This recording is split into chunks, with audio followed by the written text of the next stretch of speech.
Hello दोस्तों, एक बार फिर से आपका स्वागत है मेरे यूट्यूब चैनल में। तो मैं आशा करता हूँ आपकी यूकेपीएससी में लेक्चरर मैथमेटिक्स की जो तैयारी है वो अब काफ़ी अच्छी चल रही होगी। अब अंतिम 2 या 3 दिन रह गए एग्ज़ाम के लिए। तो मैं आज आपके लिए वन शॉट वीडियो लाया हूँ मॉडर्न अलजेब्रा का या ग्रुप थ्योरी का। ठीक है, ये आपके लिए सारे जो क्वेश्चंस हैं इंपॉर्टेंट क्वेश्चंस हैं। ठीक है, सारे एग्जाम से लिए गए क्वेश्चंस हैं। तो आप इसको एग्जाम से आने से पहले देखिए, इनमें से क्वेश्चंस पेपर में पक्का आएंगे। ठीक है, पहला ही क्वेश्चन देखिए। ये कह रहा है the pair of generator of the cyclic group G. आपको साइक्लिक ग्रुप जी दे रखा है। ठीक है, आपको पेयर ऑफ जनरेटर निकालने हैं। ठीक है, तो पेयर ऑफ जनरेटर निकालने हैं 1 2 3 4 5 6 इसमें एलिमेंट है। ठीक है, तो पेयर ऑफ जनरेटर की जो खास बात होती है ना, वो क्या होता है, अगर किसी ग्रुप का जनरेटर है ना, तो ए इन्वर्स भी उसका क्या हो जाएगा, जनरेटर हो जाएगा। ठीक है, तो अगर ए और किसी ग्रुप का जनरेटर है तो ए इन्वर्स उसका पक्का जनरेटर होगा। इसका मतलब ए इंटू ए इन्वर्स की जो वैल्यू होगी वो आइडेंटिटी के बराबर होगी। ठीक है, तो अब ऑप्शन से ना पेयर ऑफ जनरेटर निकाल सकते हैं। ठीक है, आपको मॉडलो क्या लगाना है, 7 लगाना है। ठीक है, तो 4 5 से 20 इनकी मल्टीप्लाई कराई तो जैसे 7 से डिवाइड करेंगे तो रिमाइंडर कितना बन जाएगा, 6 बन जाएगा। लेकिन मुझे क्या चाहिए था, आइडेंटिटी चाहिए था। ठीक है, जैसे ही 5 3 15 करेंगे, 15 को अगर मैं 7 से डिवाइड करूँगा, 15 को मैं जैसे ही 7 से डिवाइड करूँगा तो क्या बच जाएगा, 1 बच जाएगा। ठीक है, 14 मतलब रिमाइंडर 1 बच जाएगा। तो जो पेयर ऑफ जनरेटर आएंगे वो 3 और 5 आएंगे। ठीक है, तो इस बात को जानना जरूरी है। अगर ए किसी ग्रुप का जनरेटर है ना, तो उसका इन्वर्स भी जनरेटर होता है। ठीक है, और ए इंटू इन्वर्स की जो वैल्यू होगी आइडेंटिटी के बराबर होगी। ठीक है, तो पेयर ऑप्शन नंबर जो बी होगा दोस्तों बिल्कुल सही आंसर होगा। ठीक है, नेक्स्ट बढ़ेंगे क्वेश्चन नंबर सेकंड की तरफ। ये कह रहा है सेट ऑफ जी आपको दे रखा है, अबिलियन ग्रुप कब होगा विद रिस्पेक्ट टू मल्टीप्लिकेशन। देखो जेड पी, ये ग्रुप देखो अबिलियन कब होता है, सेट जेट ऑफ जो जब क्या होता है, जेड पी जो होता है, जब जेड का जो मॉडल होता है ना वो पी होता है। ठीक है, कब होता है, पी होता है। ठीक है, तो ऑप्शन नंबर बी जो होगा बिल्कुल सही आंसर होगा। द एम जो होगा प्राइम इंटीजर होगा। कैसा इंटीजर होगा, एम एक प्राइम इंटीजर होगा। तो ऑप्शन नंबर बी जो होगा इसका बिल्कुल सही आंसर होगा। ठीक है, बढ़ते हैं नेक्स्ट क्वेश्चन की तरफ। क्वेश्चन नंबर थर्ड, ये काफ़ी अच्छा क्वेश्चन है। कह रहा है लेट एच बी ए सब ग्रुप ऑफ जी। एच जो है ग्रुप का सब ग्रुप है और ए भी जो है बिलोंग कर रहा है जी में, तो आपको इनकरेक्ट स्टेटमेंट बताना है। तो कह रहा है ए एच की जो वैल्यू है H, if A is belongs to H. ठीक है, इनकरेक्ट स्टेटमेंट बताना है। ठीक है, तो ये तो पहला स्टेटमेंट तो सही हो जाएगा। ठीक है, A H equals to H होगा तो ए एच की वैल्यू एच के बराबर हो जाएगी अगर ए एच में बिलोंग करेगा। ठीक है, स्टेटमेंट ट्रू है, आपको इनकरेक्ट स्टेटमेंट ढूंढना है। ठीक है, सेकंड कह रहा है ए बिलोंग्स टू ए एच, ये भी सही बात होगी कि ए जो होता है ए एच के अंदर मिल जाता है। ठीक है, आपको ट्रू स्टेट फॉल्स स्टेटमेंट ढूंढनी है। ठीक है, और ऑर्डर ऑफ ए एच हमेशा याद रखना ऑर्डर ऑफ बी एच के बराबर होता है। ठीक है, मतलब उस ग्रुप के ऑर्डर को कोई फर्क नहीं पड़ेगा ना। अगर से दो एलिमेंट्स को सिंगल एलिमेंट से ग्रुप से मल्टीप्लाई करेंगे तो ऑर्डर तो हमेशा सेम ही रहेगा, सेम नंबर ऑफ एलिमेंट्स होंगे तो ट्रू हो जाएगा। ठीक है, तो स्टेटमेंट फोल्स जो है, फोर जो है फॉल्स होता है। ए एच जो होता है कभी भी सब ग्रुप नहीं होता। ठीक है, आप ये किसी भी ग्रुप के एग्जाम्पल से दे सकते हो, किसी भी ग्रुप का एग्जाम्पल ले लो आप। ठीक है, या K4 ले लो। ठीक है, के ग्रुप ले लो। ठीक है, तो उसमें ऐसे आप चेक कर लो। ठीक है, तो उसमें प्रॉपर्टी फेल हो जाएगी। ठीक है, आप किसी से भी देख सकते हैं कि एच जो होता है हमेशा ही सब ग्रुप नहीं होता है जी का। ठीक है, तो ऑप्शन नंबर डी जो होगा बिल्कुल गलत होगा, बाकी जो है ए बी सी जो है सही स्टेट। इसके बाद देखते हैं क्वेश्चन नंबर फोर्थ, काफ़ी अच्छा क्वेश्चन है। इसने पी एक सेट दे रखा है ए बी सी है। ठीक है, जो गिवन टेबल का है, कह रहा है इनमें से कौन सी स्टेटमेंट सच नहीं होगी। ठीक है, तो पहला कह रहा है एसोसिएटिव लॉ, दूसरा कह रहा है आइडेंटिटी, तीसरा कह रहा है साइक्लिक, चौथा कह रहा है एमिटेटिव कॉम्यूटेटिव लॉ। ठीक है, तो आप इस ग्रुप को पहले ढंग से पहचानोगे ना, इस पर 4 एलिमेंट है। ठीक है, 4 एलिमेंट, तो देखो आइडेंटिटी की मल्टीप्लाई सबसे करेंगे वही आ रहा है। ठीक है, अगर मैं ए की मल्टीप्लाई ए से कर रहा हूँ ना, आइडेंटिटी आ रहा है। इसका मतलब ऑर्डर ऑफ ए कितना है, ए स्क्वायर है। ठीक है, ऑर्डर ऑफ ए कितना है, 2 है। ठीक है, सिमिलरली अगर आप बी को देखोगे ना, बी की मल्टीप्लाई बी से कर रहे हो तो वो भी रिजल्ट 2 आ रहा है, तो ऑर्डर ऑफ बी कितना है, 2 है। और सिमिलरली आप सी की मल्टीप्लाई सी से कर रहे हो तो उसका ऑर्डर भी क्या है, 2 है। ठीक है, तो एलिमेंट के सारे एलिमेंट का जो ग्रुप के सारे एलिमेंट का जो ऑर्डर है ना वो 2 है। ठीक है, इसका मतलब ये कैसा ग्रुप हो जाएगा, एक अबिलियन ग्रुप हो जाएगा। कहने का मतलब ये, अगर आप इसे ढंग से देखोगे ना, अगर आपने K4 ग्रुप पढ़ा है ना, तो ये K4 ग्रुप है। ठीक है, कैसा ग्रुप है, K4 ग्रुप है। तो K4 ग्रुप ना अबिलियन ग्रुप होता है, साइक्लिक नहीं होता। ठीक है, तो साइक्लिक वाली प्रॉपर्टी गलत हो जाएगी। वैसे भी इस पर जनरेटर एलिमेंट आपको मिलेगा नहीं। ठीक है, तो बाकी सारे सही हो जाएंगे क्योंकि ग्रुप है तो एसोसिएटिव लॉ भी दिखा देगा, आइडेंटिटी एलिमेंट भी रखेगा, और अबेलियन है तो कॉम्पिटेटिव लॉ भी रखेगा। ठीक है, तो बहुत अच्छा क्वेश्चन था एग्जाम पॉइंट ऑफ व्यू से। इसने K4 ना बोल के K4 का ग्रुप का एग्जाम्पल दे दिया आपको। ठीक है, तो यहाँ पर आपको पहचानना था, बहुत अच्छा क्वेश्चन है। ठीक है, इसके बाद बढ़ेंगे नेक्स्ट क्वेश्चन की तरफ। क्वेश्चन नंबर 5 है, ये कह रहा है एफ जेड प्लस से जेड प्लस की mapping f x equal to 2x आपको दे रखा है। तो आपको बताना है कि ये कैसी होमोमॉर्फिज्म होगी। ठीक है, तो देखो ये ना 1 1 होमोमॉर्फिज्म होगी। ठीक है, f x equal to 2x है, सारे इवन नंबर में मैप हो जाएंगे, 2 4 6 8। ठीक है, तो सिंगल एलिमेंट की सिंगल इमेज तो आ रही है, लेकिन देखो सारे एलिमेंट मैप नहीं हो रहे, सिर्फ 2 के मल्टीपल हो रहे हैं। तो ये होमोमॉर्फिज्म तो होगी, लेकिन कैसी होमोमॉर्फिज्म होगी, 1 1 होमोमॉर्फिज्म होगी। ठीक है, होमोमॉर्फिज्म की कंडीशन क्या होती है, f x plus y equals to f x, और दूसरे सेट का ऑपरेशन होता है यहाँ पर प्लस ही है, एफ ऑफ वाई हो जाएगा। ठीक है, तो इसको होल्ड भी करेगा और होमोमॉर्फिज्म की कंडीशन भी सेटिस्फाई करेगा और 1 1 भी है। ठीक है, तो ऑप्शन नंबर सी जो होगा इसका बिल्कुल सही आंसर होगा। फिर बढ़ते हैं दोस्तों क्वेश्चन नंबर 4 की तरफ। ठीक है, ये कह रहा है सेट H1 आपको दे रखा है, H2 दे रखा है, तो Z के बारे में कह रहा है करेक्ट स्टेटमेंट। ठीक है, तो कह रहा है H1 union H2 is not a सब ग्रुप। आपको करेक्ट स्टेटमेंट बताना है कि H1 यूनियन H2 जो है नॉट अ सब ग्रुप ऑफ Z प्लस। ठीक है, तो देखो दो ग्रुप का जो यूनियन होता है सब ग्रुप तब कहलाता है जब वो one in content to each other, मतलब H1 जो है सबसेट होना चाहिए H2 का, या H2 सबसेट होना चाहिए H1 का, लेकिन यहाँ H1 H2 का सबसेट नहीं है, तो पहला स्टेटमेंट ही बिल्कुल सच होगा कि नॉट अ सब ग्रुप आपको पकड़ना था। ठीक है, तो ट्रू स्टेटमेंट होगा। ठीक है, बाकी को देख लेते हैं। तो H1 कह रहा है नॉट सब ग्रुप। आपको पता है कि MZ हमेशा ना सब ग्रुप होता है Z का। ठीक है, तो MZ मतलब क्या है, ये 2 का मल्टीपल है तो 2Z तो सब ग्रुप हो जाएगा। ये नॉट सब ग्रुप कह रहा है तो गलत हो जाएगा। ठीक है, ये फॉल्स हो जाएगा। ठीक है, फिर H2 के बारे में भी कह रहा है 3Z है, 3Z 3 का मल्टीपल है ना, तो MZ को तो हम सब ग्रुप बोलते हैं ना, तो 3Z भी सब ग्रुप होगा, ये भी गलत स्टेटमेंट होगा। फिर ये कह रहा है H1 intersection H2 is not a सब ग्रुप। ठीक है, दो ग्रुप का जो इंटरसेक्शन होता है ना, दो सब ग्रुप का इंटरसेक्शन अपने आप में क्या होता है, सब ग्रुप होता है। थ्योरम आपने पढ़ी होगी BSc में। ठीक है, तो स्टेटमेंट फॉल्स हो जाएगी, तो ऑप्शन नंबर ए जो है बिल्कुल सही आंसर होगा। ठीक है, इसके बाद बढ़ेंगे नेक्स्ट क्वेश्चन की तरफ, क्वेश्चन नंबर 7 की तरफ। ये कह रहा है every homomorphic image of group G is isomorphic to some quotient group. ये कौन सी थ्योरम होती है, इसे बोलते हैं फंडामेंटल थ्योरम ऑफ होमोमॉर्फिज्म। ठीक है, ये फंडामेंटल थ्योरम ऑफ होमोमॉर्फिज्म होती है, तो पहला स्टेटमेंट सच हो जाएगा। ठीक है, और ये केले थ्योरम्स भी इंपॉर्टेंट होती है। ठीक है, और लैग्रांज थ्योरम आपको पता है कि सब ग्रुप का ऑर्डर ग्रुप के ऑर्डर को डिवाइड करता है। ठीक है, तो और केले थ्योरम क्या होती है, every finite group is isomorphic होती है परमुटेशन ग्रुप के। ठीक है, तीनों थ्योरम इंपॉर्टेंट है। ठीक है, कभी कभी डायरेक्ट स्टेटमेंट भी आता है, तो ऑप्शन नंबर ए जो होगा इसका बिल्कुल सही आंसर होगा। नेक्स्ट बढ़ेंगे हम क्वेश्चन नंबर 8 की तरफ। अच्छा क्वेश्चन है, ये कह रहा है let H star B a normal subgroup of G and G by H forms a group. G by H जो है फॉर्म्स करता है ग्रुप, एक का नाम क्या होता है, कोसेंट ग्रुप होता है। ठीक है, जिसमें सारे कोसेट्स का सेट होता है, तो पहला ऑप्शन तो बिल्कुल सही है, कोसेंट ग्रुप हो जाएगा। Star is associative in G by H, क्योंकि ऐसे हम ग्रुप बोल रहे हैं तो स्टार एसोसिएटिव वाली प्रॉपर्टी भी रखेगा। G by H has an identity element, बिल्कुल सही बात है, G बाय एच जो है आइडेंटिटी एलिमेंट रखेगा, जिसको हम H बोलते हैं, और ई एच जो होता है, ई स्टार एच जो होता है H के बराबर हो जाता है। सच बात है। ठीक है, तो 3 स्टेटमेंट तो ट्रू है, इसका मतलब चौथी स्टेटमेंट अपने आप फॉल्स हो जाएगी। फिर कह रहा है A star H is not the inverse of A H. ठीक है, कह रहा है ए स्टार नॉट जो है इनवर्स नहीं होगा। ठीक है, तो इनवर्स एच जो होगा ये भी क्या होगा, दो राइट कोसेट होगा। ठीक है, दो राइट कोसेट का जो प्रोडक्ट होता है वो अपने आप में क्या होता है, राइट कोसेट होता है, तो इसे हम क्या लिख सकते हैं, इनवर्स ए एच लिख सकते हैं। तो जो आ गया आपका ई इंटू एच, मतलब ये आइडेंटिटी के बराबर आ गया, इसका मतलब ए इनवर्स जो होगा ए एच का क्या हो जाएगा, इनवर्स हो जाएगा, जबकि नॉट इनवर्स कह रहा है, तो ये स्टेटमेंट भी दोस्तों क्या हो जाएगी, फॉल्स हो जाएगी। ठीक है, तो फॉल्स स्टेटमेंट ढूंढनी थी, तो आपको आंसर जो होगा ऑप्शन नंबर डी होगा। ठीक है, काफ़ी अच्छा क्वेश्चन था। नेक्स्ट देखिए question number 9, let F be homomorphism of group G. ठीक है, पेपर में ना डायरेक्ट देखो प्रॉपर्टीज के क्वेश्चन भी 100% आएंगे। ठीक है, कुछ क्वेश्चन ऐसे होंगे जो डायरेक्ट आपके आने होंगे। ठीक है, जिसमें से आपको आपसे डायरेक्ट रिजल्ट सॉल्व करना है, क्योंकि 150 सवाल सॉल्व करने हैं, तो ऐसा तो नहीं कि सारे सॉल्व करने आएंगे, कुछ डायरेक्ट भी आएंगे। तो इस तरह के क्वेश्चन 9th वाला क्वेश्चन ना, इस तरह के क्वेश्चन एग्जाम में आ सकते हैं। ये कह रहा है एफ जो है होमोमॉर्फिज्म है ग्रुप इनटू जी डैश के अंदर, तो कह रहा है कौन सी स्टेटमेंट सही है, नॉट ट्रू है। ठीक है, तो पहली वाली स्टेटमेंट तो ट्रू है कि हर एक ग्रुप की जो एफ ई की जो आइडेंटिटी होती है हमेशा ई डैश पे मैप करती है, f equal to e dash हो जाएगा, पहली स्टेटमेंट ट्रू है।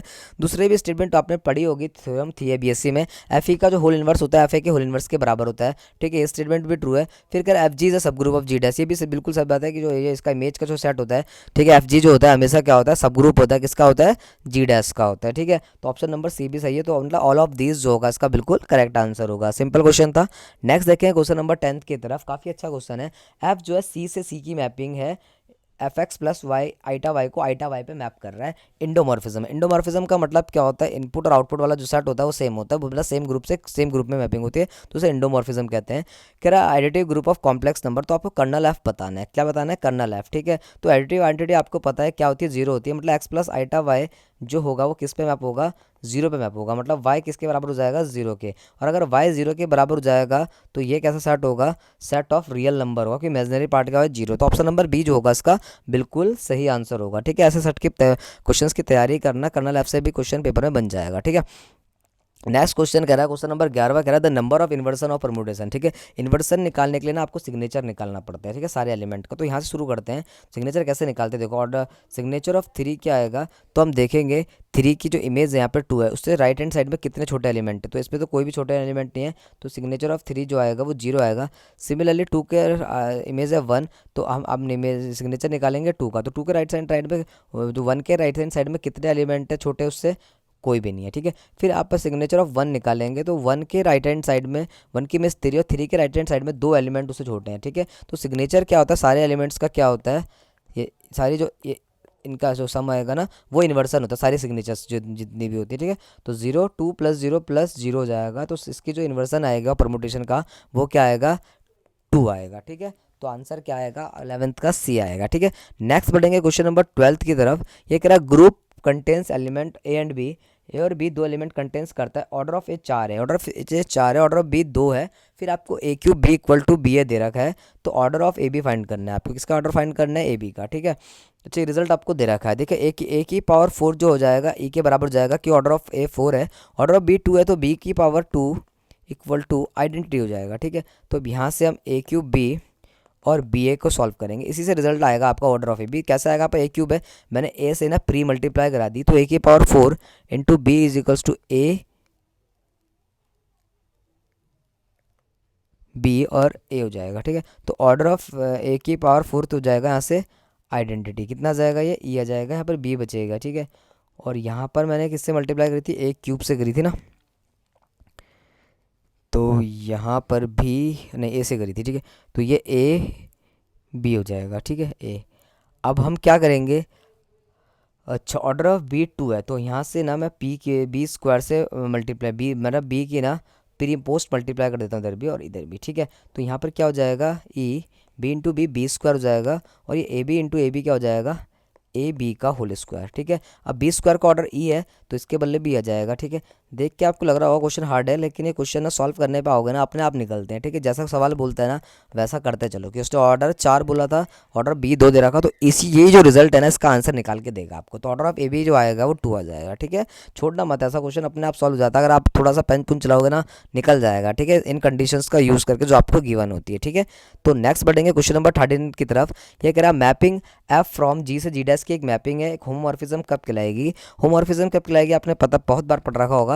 तो एफ ए ऑपरेशन बी जो होता है f A star f B के बराबर, जो पर स्टार जो ऑपरेशन होता है वो सेकंड ग्रुप का होता है, और जो वाला ऑपरेशन होता है वो फर्स्ट ग्रुप से लेता है, ठीक है। तो पहला ऑप्शन दोस्तों, सेकंड जो ऑप्शन होगा दोस्तों इसका बिल्कुल सही आंसर होगा, तो आंसर 13 को ना बी मारना। नेक्स्ट देखें क्वेश्चन नंबर 14 है, आपको ऑर्डर निकालना है परमुटेशन का, ठीक है। ऑर्डर परमुटेशन निकालने के लिए सबसे पहले आप इसे डिसजॉइंट साइकिल में तोड़ेंगे और फिर वहाँ से आप ऑर्डर निकालते हैं, ठीक है। तो यहाँ पर क्या है, 1 जो है 7 से मैप है, ठीक है, 7 जो है 2 से मैप है, 2 जो है 8 से मैप है, 8 जो है 3 से मैप है, 3 जो है 9 से मैप है, 9 जो है 1 से मैप है, ठीक है। तो यहाँ से हम इसे क्लोज कर देंगे, ठीक है। और फिर जो बच गया, क्या बचा आपका 4 बचा यहाँ से, तो 4 जो है 6 से मैप है, 6 जो है 5 से मैप है, और 5 जो है फिर 4 से मैप, तो इसे क्लोज कर देंगे। तो ऑर्डर क्या होता है, जो जो डिसजॉइंट साइकिल की जो लेंथ होती है ना उनका एलसीएम लेना है, तो ऑर्डर क्या आ जाएगा आपका, ऑर्डर आ जाएगा, आप एलसीएम ले लो 6, इसकी लेंथ 6 है और 3 है, तो 6 और 3 का जो एलसीएम आएगा वो 3 आएगा, ठीक है। तो आंसर क्या, सॉरी 6 और 3 का एलसीएम 6 आएगा, तो आंसर जो आएगा सी आएगा, ठीक है। तो ऑप्शन नंबर सी जो है बिल्कुल सही आंसर होगा। नेक्स्ट क्वेश्चन क्वेश्चन अच्छा है, ठीक है। Let see not be the set of complex number कह रहा है, ये मैपिंग कॉम्प्लेक्स नंबर से कॉपिंग एक ग्रुप होमोमॉर्फिज्म है, एफ जेड को जेड एन पे मैप करती है, आपको इसका कर्नल बताना है। कर्नल ऑफ मतलब कि जो सेट ऑफ आइडेंटिटी, जो आइडेंटिटी को मैप कर रहे हो, कि मतलब जेड एन की वैल्यू जो है आइडेंटिटी के बराबर आना चाहिए, ठीक है। तो ऐसा क्या क्या क्या होता है कि जेड एन की वैल्यू 1 के बराबर आ जाए, उसको हम बोलेंगे nth रूट ऑफ यूनिटी, क्या बोलेंगे, nth of root of unity जो है इसके कर्नल में एलिमेंट आएंगे, ठीक है। अच्छा क्वेश्चन था, पेपर के लिए बहुत इंपॉर्टेंट है, कर्नल एफ से सवाल बनेगा, ठीक है। नेक्स्ट देखिए क्वेश्चन नंबर 16, ये देखो कि जी स्टार जो है ग्रुप है और A X star X equals to B के बराबर है, Y star A equal to B के बराबर है, तो ऐसा कब हो सकता है, ये आपने थ्योरम पढ़ी होगी बीएससी में, ठीक है। ऐसा कब होता है, जब ये यूनिक सॉल्यूशन होता है, मतलब ओनली वन सॉल्यूशन होगा, कि एक ग्रुप की प्रॉपर्टी होती है कि ए स्टार एक्स की वैल्यू बी के बराबर है, वाई स्टार ए की वैल्यू बी के बराबर है, तो ऐसा सिर्फ और सिर्फ एक ही बार हो सकता है, मतलब कि यूनिक सॉल्यूशन होता है, ठीक है। तो 16 का आंसर ए होगा, ठीक है। नेक्स्ट बढ़ेंगे क्वेश्चन नंबर 17 की तरफ। ये कह रहा है आपको इन्वर्स निकालना है A star B star C inverse का, ठीक है। तो जो ए स्टार बी स्टार, इसको आप थोड़ी देर के लिए पी मान लो, तो ये ए स्टार पी का इन्वर्स निकालना है, ठीक है। तो ए स्टार पी का इन्वर्स होगा, उस पर रिवर्सिबल लॉ लग जाएगा, पी इन्वर्स ए का इन्वर्स हो जाएगा, ठीक है। पी की जो वैल्यू है बी इन्वर्स सी का होल इन्वर्स आ जाएगी, ठीक है। और यहाँ से आपका इन्वर्स है, ठीक है। तो ये बी इन्वर्स फिर से खुलेगा रिवर्सिबल लॉ से, तो सी इन्वर्स बी इन्वर्स का इन्वर्स खुल जाएगा इनटू ए इन्वर्स, तो सी इन्वर्स ये बी इन्वर्स का इन्वर्स बी और ए इन्वर्स हो जाएगा, तो सी बी और ए इन्वर्स आएगा आंसर। तो ऐसा तो कोई भी ऑप्शन नहीं है, तो मुझे लगता है कि इसमें मिस्टेक हो रखी होगी सवाल में, ये यहाँ पर इन्वर्स होगा या कहीं पे भी इन्वर्स होगा, ठीक है। पर करना दोस्तों ऐसे ही है, ये सवाल में ना प्रिंटिंग मिस्टेक हो रखी है, ठीक है, क्योंकि मैंने गलत नहीं किया है, ठीक है। तो सवाल में है गलत, नहीं नहीं, हाँ तो ये है, तो ऑप्शन नंबर बी है, सॉरी, ठीक है, ठीक है, तो गलती हो गई मेरे से, ठीक है। तो ऑप्शन नंबर बी जो है ऐसा ही आ रहा है, तो ऑप्शन नंबर बी जो होगा बिल्कुल इसका सही आंसर होगा, ठीक है। तो ऑप्शन नंबर बी को हम टिक कर देंगे, ठीक है, कहाँ गया, ये रहा, ठीक है। तो ऑप्शन नंबर बी जो होगा इसका बिल्कुल सही आंसर होगा, ठीक है।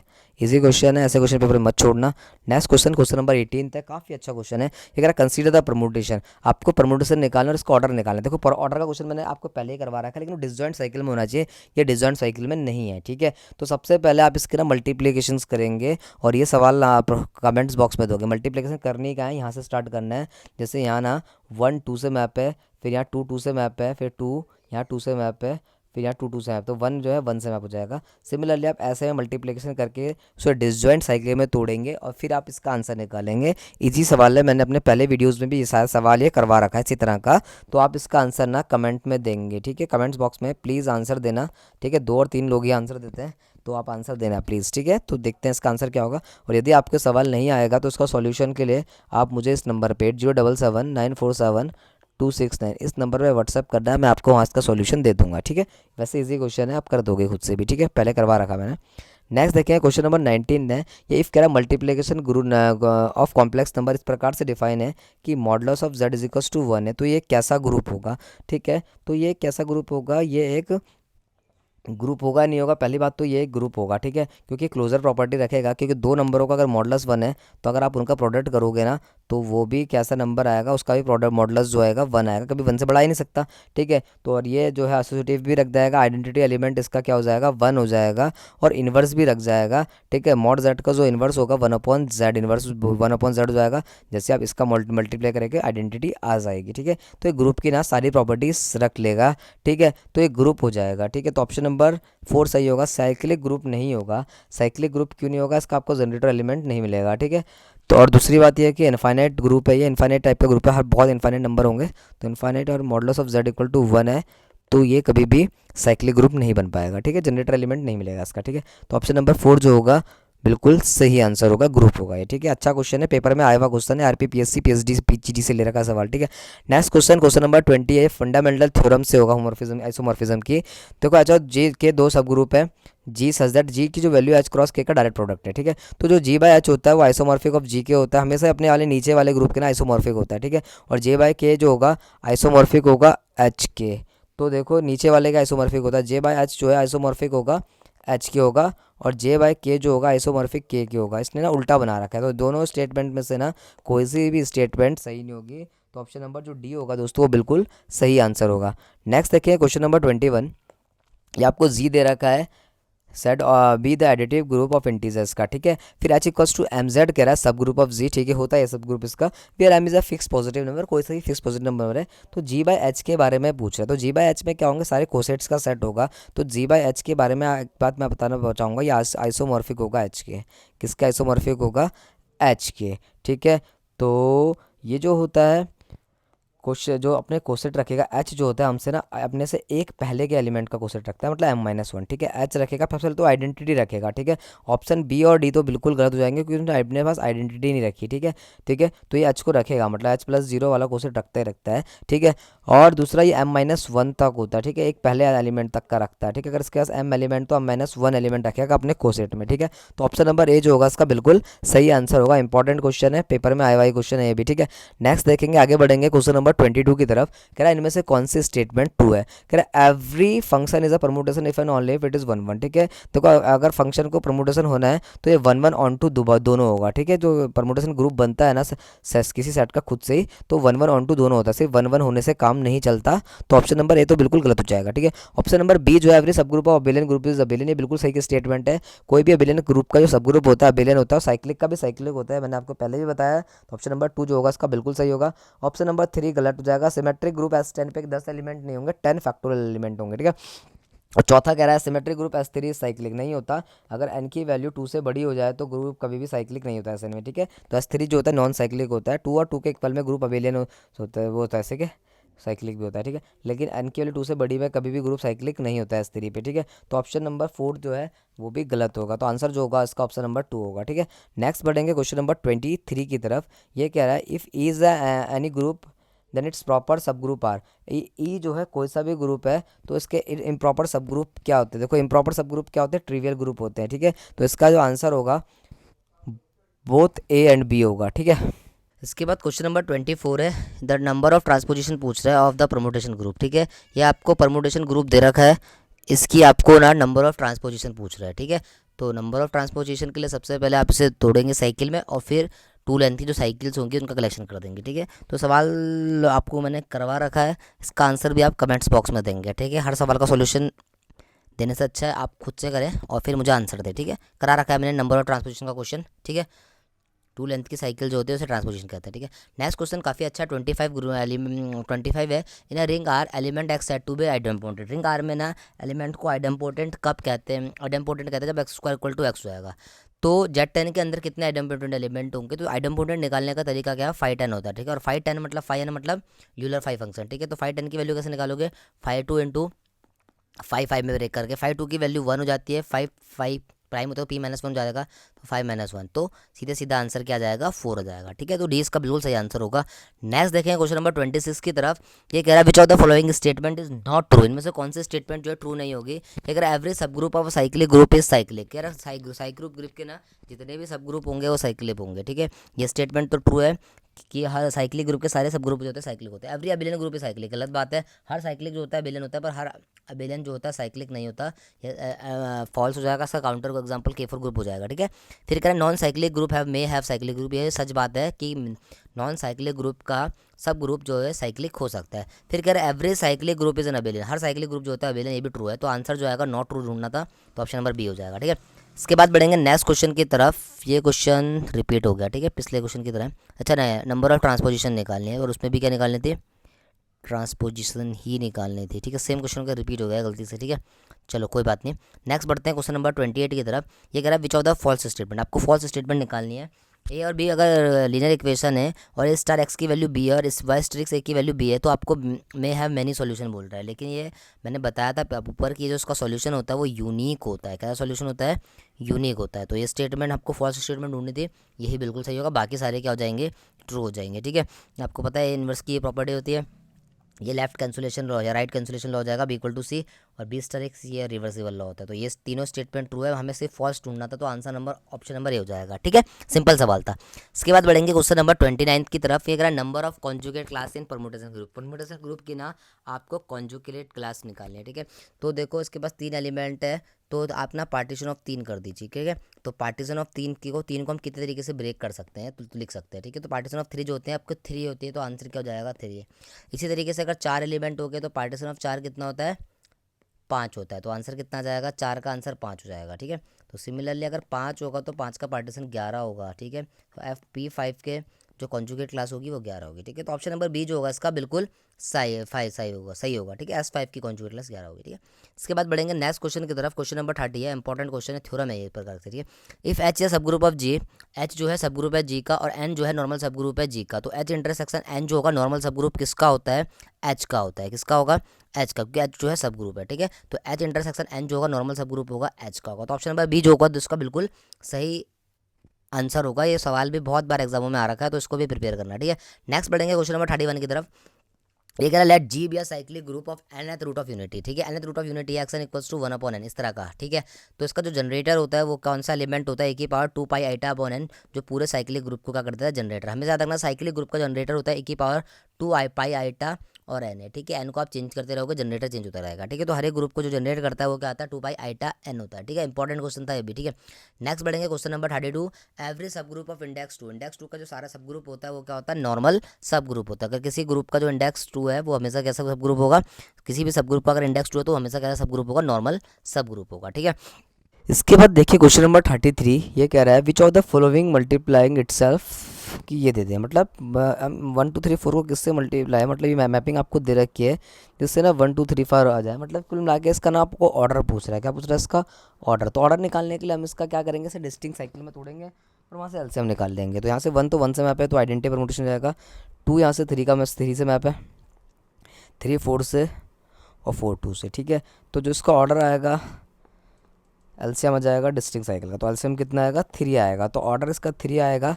तो एफ क्यू मतलब 3 बार मल्टीप्लाई करके ना ये आइडेंटिटी के बराबर आएगा, आइडेंटिटी मैपिंग के बराबर, ठीक है। तो ऑप्शन नंबर सी जो होगा इसका बिल्कुल सही आंसर होगा, ठीक है। इसके बाद क्वेश्चन नंबर 24 है, क्या कह रहा है, phi is a homomorphism of group G into G dash with kernel K दे रखा है, with kernel K, then phi equal to 5b हो जाएगा। तो ये कंडीशन कब हो, सिर्फ और सिर्फ कब हो सकती है, ठीक है। तो हमें कंडीशन दे रहा है कि जो 5a की जो मैपिंग है ना वो 5b के बराबर है, ठीक है।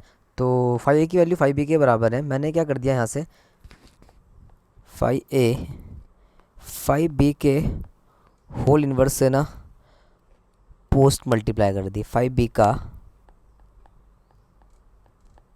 होल इन्वर्स, ठीक है।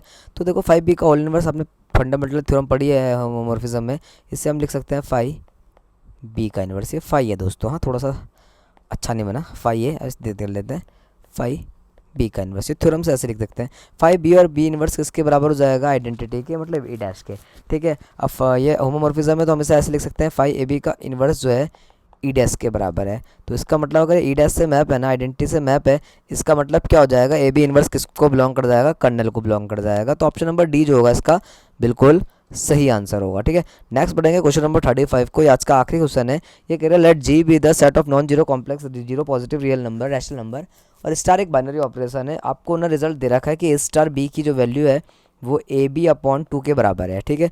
तो ये क्या ग्रुप होगा या नहीं होगा ये पूछ रहा है इसके बारे में। तो देखो ये ग्रुप तो होता ही है, ठीक है, स्टार बी तो rational A B by 2 form का बन रहा है, ठीक है। तो किसी भी दो एलिमेंट्स को हम लेंगे तो वो ग्रुप पे मतलब इस ऑपरेशन को सेटिस्फाई कर जाएगा, क्लोजर हो जाएगा, एसोसिएटिव रखता है। आइडेंटिटी इसके लिए देखो आइडेंटिटी एलिमेंट क्या बनेगा, ए स्टार ई इक्वल टू ए के बराबर होना चाहिए। तो ये ए ही अपॉन 2 इक्वल टू ए हो जाएगा, इसे कैंसिल हो जाएगा तो ई इक्वल टू 2 हो जाएगा। आपको फॉल्स स्टेटमेंट बतानी है और इन्वर्स भी हर एक एलिमेंट का एग्जिस्ट कर जाएगा। ए स्टार ए इन्वर्स की वैल्यू 2 हो जाएगी, तो ए ई इन्वर्स अपॉन ये खुलेगा 2,